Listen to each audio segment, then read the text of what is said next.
All right. Hey, what's going on, everyone? I mentioned during the podcast that I would try to do a little something about trade valuations, mainly on, kind of veteran players. And I wanted to use Aaron Rodgers as an example. I didn't think I'd actually get to this until Wednesday. I'm going to just try to take a couple of minutes here out of my day to do this, only because I'm assuming this trade, it sounds like it's going to go down pretty soon. I was more under the impression I thought it would actually take a little bit of time, but doesn't look like that's going to be the case. Looks like they may actually get this one done soon rather than waiting until draft time, which is what I thought would happen.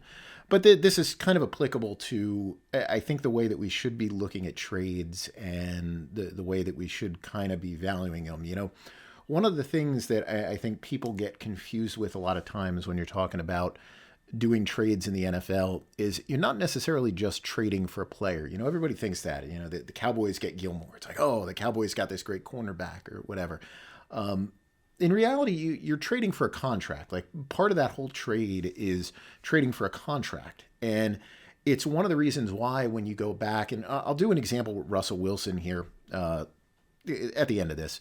And it won't even be the full thing. That was a pretty complex trade. But just to show you the way that the contract really matters, because when you do these deals, the contract that you're acquiring can be a net positive based on the salary that's in it. It could be a neutral if it's, relatively close to the value of the player, or it can be a negative where the contract is kind of an albatross, right? You go back and you look at someone like a Brock Osweiler who had a big contract and had minimal on-field value that was left. So there's a couple of different ways to look at it. So I wanted to kind of run through that with Rodgers. And the thing with Rodgers is I think when you look at him, the contract itself is an albatross. The contract is a net negative to where it's very hard to come up with a trade that really makes a lot of sense from the Jets' perspective, other than the fact that the Jets are pretty desperate for a quarterback. So I think that's what you look at. So I just made this little spreadsheet. It's nothing too crazy here. I thought this would be easy for people to kind of go over and understand. So what you're going to look at here is on the top, we're going to have our picks that we're going to trade, whatever ones they may be.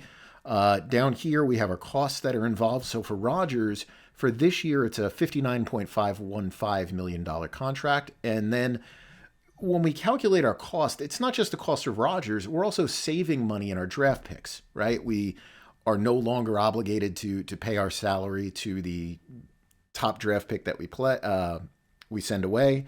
If there's two in the trade, basically we're saving the signing bonus money or anything that's above the minimum, which for the next 4 years is $3.84 million. You can see that in the little formula bar. Same thing for that one. So our net cost actually changes based on the fact that we are saving a little bit of money by getting rid of those draft picks. At the same time, we're going to end up losing value where you go to your value chart, where you're going to plug in values that you believe are fair for Rodgers. And you're going to use basically the data that Brad and I came up with to come up with your value for a draft pick. Now, this is blind draft picks, meaning we don't know if you're going to draft a corner, if you're going to draft an edge rusher. It's just what would be the average return on that draft pick slot. So, in general, when we made our trade value chart, it was based on basically your ability to hit at a certain threshold relative to the top of the market. So we can turn those points. We turned our trade chart into points from percentages. So we can actually use those percentages, and you can use those to determine what is the value of a draft pick. What's the projected on-field value? Now, obviously, if you were doing this as like a bigger thing, you would run a scenario analysis on this. You'd have a couple of different outcomes that would be possibilities. But, for the sake of just kind of going over this as an exercise, I think it's a good way to do it. So the first thing I wanted to look at is a Rodgers 1 year. And this is in large part because we have no idea if Aaron Rodgers is willing to play for 2 years. He's clearly a year-by-year player. So there's not really that long-term value that you get from some of these other contracts and other players. So if I had to plug in a value for Aaron Rodgers, what would I plug in? And the fact is, right now, the top of the market player is Aaron Rodgers, and the market determined that he's worth about $50.3 million. Now, the market might increase this year. You've got 3 players who are looking for an extension. Who knows how much that'll be? 52 million, 53 million. So for the sake of argument, let's just put in 53 million as our value for Rodgers. We're going to have no value in 2024, no value in 2025, no value in 2026 because our assumption is he's going to retire. This has nothing to do with salary cap costs. Eventually, this is all going to hit the cap. It's just determining what you're paying and what you're getting back. So you're getting big value. Now, the Packers originally, they said they wanted that first round pick, right? So that'd be pick number 13. Actually, before I even put that in, you could see here you're already underwater because of the contract versus the market value. So for Rodgers' contract to make any sense for the Jets to really just take on blindly, you'd have to either say that Rodgers was that much better than everybody in the market. Maybe you could make that argument. I wouldn't, but you could.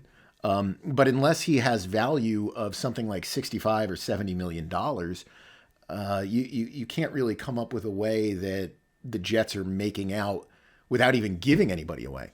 So if you put the 13th pick in here, you can see how crazy this goes. So the Jets would be saving about $18.1 million in salary. So that makes our net cost for Rodgers over a 4-year period $41.42 million. We get no value from Rodgers in those 3 years. What do we get from our draft pick? Now, we can decide on this. So you can just see right here, I'm saying that he's only going to be worth about 33% in the first year, that you're not getting a lot of value out of your draft pick in the first year. Obviously, that can change. The Jets got great value out of 2 of their draft picks this year. In reality, you don't usually get it in year 1. Usually the players hit in year 2. So I gave him a full value. You could change that if you wanted to. You could drop that down a little bit, maybe 80% of it. Years 3 and year 4, clearly the players have hit their peak. So 13th pick in the draft, you would expect about $10.6 million in value. So in 2023, this is the big hit for the Jets. You're gaining $49 million in value. And then in the next 3 years, you're losing 10-6, 10-6, 10-6. You come up here. Our net value overall over a 4-year period is $17.7 million. Our net cost to get that value would be $41.42. That's a difference of $23.69 million. Divide that by 4 if you want to see. That'd be the equivalent of losing a player that's about $6 million a year. That's a decent player, in terms of draft picks. It's probably mid first round. I would guess mid to late first round would be your expected return, would be something like that. And remember, these picks can go up, they can go down as well. If somebody told you today, would you trade Sauce Gardner for Aaron Rodgers straight up? I don't think there's a Jets fan that would say yes. They would say, well, that's crazy. Well, that is one of the potential outcomes that you have here. That's not really captured in this because we're coming up with an average outcome. Your other possibility is you might get a terrible player. You might get Zach Wilson with that pick. In which case, okay, it's not that bad. When you trade that kind of player away. But this is just to give you an average scenario. What if you dropped it into the second round? I think the Jets have the 42nd pick. It's still a major loss. You'd basically have to be like a 7th round player. And it'd still be a big loss. Something like, let's call it the 207th. I don't know if the Jets have that pick, but I know there's somewhere around there maybe. You're still losing about $2 million a year. Now, maybe for these later picks, you would devalue the 2024 a little bit more. You don't save as much money when you put in that later pick. You're only saving $4 million in costs over that 4-year period. It's a little less than that because Rodgers is not going to offset it in the 3 years. So I could have done what I had done here, which was pull out the minimum salaries. I just kind of looked at this as a 1-for-1 offset, just to make this cleaner. But again, you're still down $8.7 million. So there's almost no logic to doing a Rodgers trade when you have no thought of him coming back for a second year. If you did that second round pick, which is, I think, what some of the people rumor, what kind of value would you have to plug in for Rodgers? $80 million, 75, somewhere in that range. That type of range is acceptable, right? 3.7 million over a 4-year period, that's not much. That's basically a minimum salary guy, right? About $1 million. So, that's not too bad. If you did that. So you would have to say that Rodgers is worth about $20 million a year more than what his contract currently says he's at. Okay, so what if we switch this to a 2-year? I'll just pull those out. So if we have a 2-year, our cost jumps up to 108,815. It's a 59,515 and then 49,3. That's a better contract because it's a 2-year. Now, what did I put in as his value here? 50. Well, originally I think it was 53. And let's say the market continues to increase, and then the following year it's 55. Assuming there's no player decline, relatively speaking, zero value in 25, 26 because we don't know if he's coming back. In this scenario, because you have that option, let's say you lost pick 13 and 42 in this trade. Well, that'd be a disaster, right? You'd be 36 down. So what if we just lose pick 42? Well, that's better than this other scenario, right? Where in this one, if we lost that, we'd be a $20 million difference. Here we're at a 15. So there's ways you can make that up by the Packers picking up some of the cost, downgrading the pick. I don't have the Jets picks in front of me here. So I could just throw in some blind numbers in there. I should know the Jets picks. I don't. Let's say, the 150th pick, that'd be like a $6 million. You're getting into like a 4th round pick or something like that. These are probably, more reasonable numbers, for the types of picks that you should be giving up in here. Or, if money that maybe the Packers could eat. If you have a $15 million difference or something like that, well, let the Packers pick up $15 million of Rodgers' contract. And that's assuming that you had a 2-year commitment from Aaron Rodgers. That might be hard to get. You might be able to get that on a piece of paper, though. So maybe that's part of the trade option. The other scenario that I see that makes a lot of sense, and I did see this morning, so I wish I'd put this out before because now I see it's out there, but this is your pick swap scenario. Okay. So this is just again, our 1 year for Aaron Rodgers. We assume the 59,515 and let's say 53. Just fiddling with the numbers. I had him in at 60. So let's say you put a $53 million in there. And let's say that you did something where the Jets traded pick number 13 and the Jets traded, let's say, number 42. And in return, they got back pick 15, pick 45. Now that probably wouldn't happen.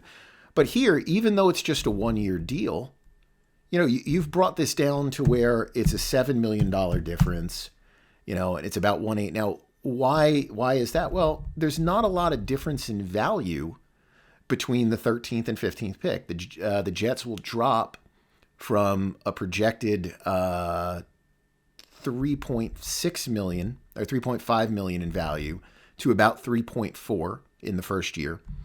Overall, 10.6 to 10.1. So it's basically almost identical, but your costs are different. So you saved 18, now you're paying 17. So there's more value in having the 15th pick and the 45th pick than there is in having the 42nd pick and the 13th pick. Now, I wouldn't expect the Packers to probably make a trade like that. I do have the Packers picks up here since I wasn't too certain about them. But let's say you did something like that, and let's say the Packers included pick 78 and pick 116. That's a possibility. Here you've got a difference of a 2-7. That gets them the 13 and the 42nd pick. And now you're starting to come up with some ways that you can make these work. Now, what if the Packers refuse to give up pick 15 and they want that pick 13? Is there a way that you can do that? That one's probably tougher. But let's say we did a 45, a 78, and a 116. That actually works out in the Jets' favor. Let's get rid of this pick. Now you've got basically an even trade. So this would be Aaron Rodgers, the 13th pick, the first pick, and you're dropping down to the 45th and the 78th. So you're picking up a 2 and you're picking up a 3. Now, the Jets don't really think this way, but again, let's just look at our chart here. So our cost for Rodgers is $59.5 for the year. We have our draft pick 1 coming in is 8.229. Our second pick is $5.6 million. So this is our total for the 2. Now, I didn't back out the 384 on this. So it's a little bit less than this that it's showing there. Over here, we are losing $18 million in salary that we were going to have to give to the 13th pick. So, we're making out a little bit better. So our net cost, even though we're bringing in an additional 2 players, really drops down to $55.3 million versus just Rodgers at that $59.5. And when you look at the value, again, we're losing our 10.6, but we're bringing in a player where the projected performance is going to be $6.7 million and another one that's $4.9 million, about $5 million. So you're bringing in more value total with those 2 players. Now, do you have that higher end potential? The higher end potential is there, but it's not going to be as prominent, obviously, as picking number 13 overall. Bust levels are basically going to be the same second round, first round. That part of it really doesn't change. I think it's just your kind of average expectations are going to change a little bit when it comes to that. But this is a way that you can do something that, maybe can be spun in a certain way. 13th pick, in return, you get 45 and 78. The value of the 2 picks plus what you're gaining in, salary relief for the draft pick that you're dropping out and the picks that you're bringing in kind of makes a trade balance out a little bit. $56.4 million in value, $55.3 million in cost. From the Packers' perspective, there's nothing to consider. Aaron Rodgers' value to the Green Bay Packers is 0. There's no question about, well, is he a 53? Is he a 55? Is he a 40? There's no question as to what Aaron Rodgers' value is to them because they want him gone.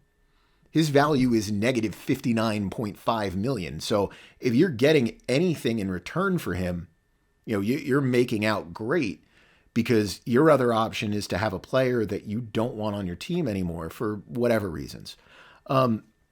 And when I talk about trading for the contract, and this is where you get into the Wilson thing, this is why this stuff is so important. And this is a big reason why some of these young players do go for those, 2 first-round picks when you might see a difference in the Lamar Jackson situation is weird, but where there would be a difference between someone like a Lamar Jackson, where there is no cost that you're getting, to help you out. So in the Wilson example, there were more picks than this. I just didn't feel like building this thing out. So I just said, all right, we've got a first round pick. We knew it was number 9. We just assume, let's say, best case scenario, if you were the Broncos, you were going to lose the 32nd pick the next year. And I think the other one was number 40. There's more second round picks and there's more stuff that's involved. But one of the differences that you have with Wilson is that Wilson was under contract. Let me just erase that. That's minimum salaries that I was doing there. Wilson was under contract already for, under $30 million a year for 2 years of the deal. So Wilson for 4 years, even though his contract says it's going to cost $49 million a year, you're only going to pay $161 over the 4-year period. It's salaries of 57, 28, 39, and 37. So his 4-year APY, it's not $49 million. It's $49 million new. The effective cost is $40.3. They didn't have any sunk costs, so they don't care about that new money, old money debate that Seattle probably would have. They didn't look at it this way. So this is like a big discount. You're dropping costs here because you lost $22.75 million in salary obligations. Here you lose another 5.2. Here you lose another $6 million, and obviously this pick ended up much higher. This is worst case scenario because Wilson ended up being really bad. So that they ended up really getting the worst of this. But in their mind going into this, what value did they think they were getting for Russell Wilson? So they're paying 40 and they're paying him at a level of 49. And that was what the top of the market was. The top of the market was 50.2, but you'd say 49. So your expectation is what, 31, 32. You're going to get 4 years out of him. You assume he's going to be a top quarterback for those 4 years when you make that trade. So your assumption is in 23, he gets $49 million of value. In year 2, we call that 51. We're going to keep that market jumping. This actually doesn't mesh with what I put in for Rodgers, but I'm just going with a 2 million increase each year.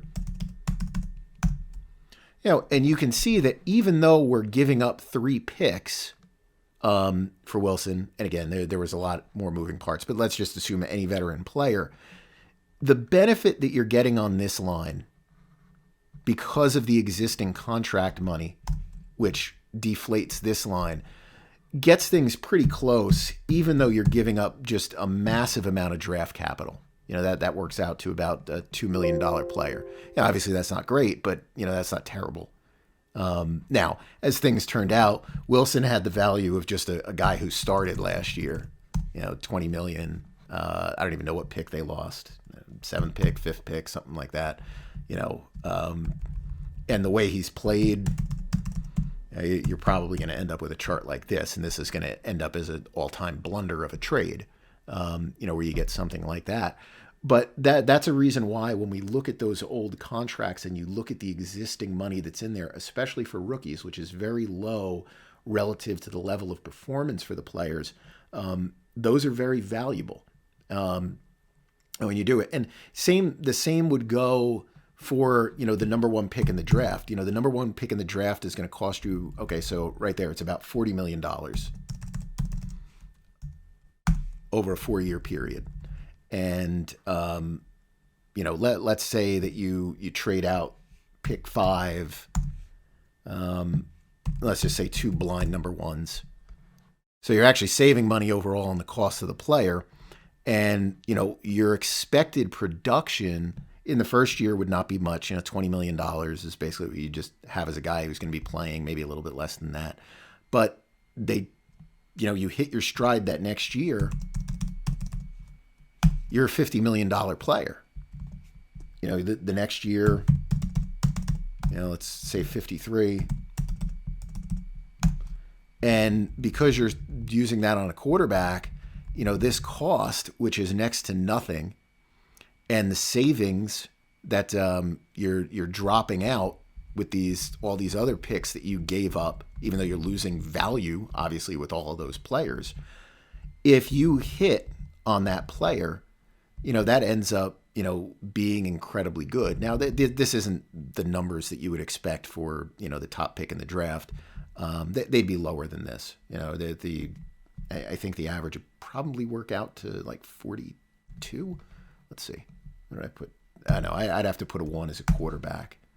I don't have it set up to do the positions on this one, so I'm not exactly sure what that would be. But let's even just say that it was 40 million in value each year, that it's, top 10-ish, I hate saying Daniel Jones top 10, but again, you're still way ahead. The problem obviously is when the quarterback busts and you probably don't even play him that 4th year, and then you end up down. But that's why even at the top of the draft, when you're going to be trading for a quarterback, you can justify giving up those 3 top picks. And obviously the return on these is delayed. I'm pretending that all the picks are in the first year where, typically they're not.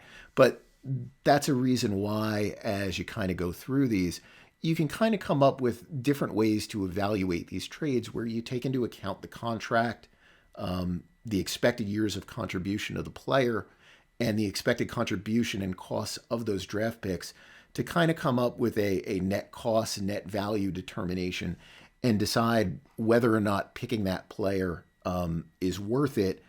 If you pull out the emotional attachment and the fact that, you're just desperate. Again, I understand the Jets have a desperation because of how bad they've been. But, again, it's very hard to justify the Jets just giving a pick away for Rodgers unless you're getting back somewhere close to this amount of money. Couple $1 million there. If you have a 2-year commitment, that you would need that 2-year commitment from Rodgers, or you are getting multiple picks back in some way, shape, or form from the Packers, even though you only have a 1 year commitment, from Rodgers here, and you can give them that pick as long as you're getting some other stuff back in return. And that can get you a situation where you do get a fair trade, even though your window with Rodgers is really just 1 year versus losing 4 years of rookie contributions.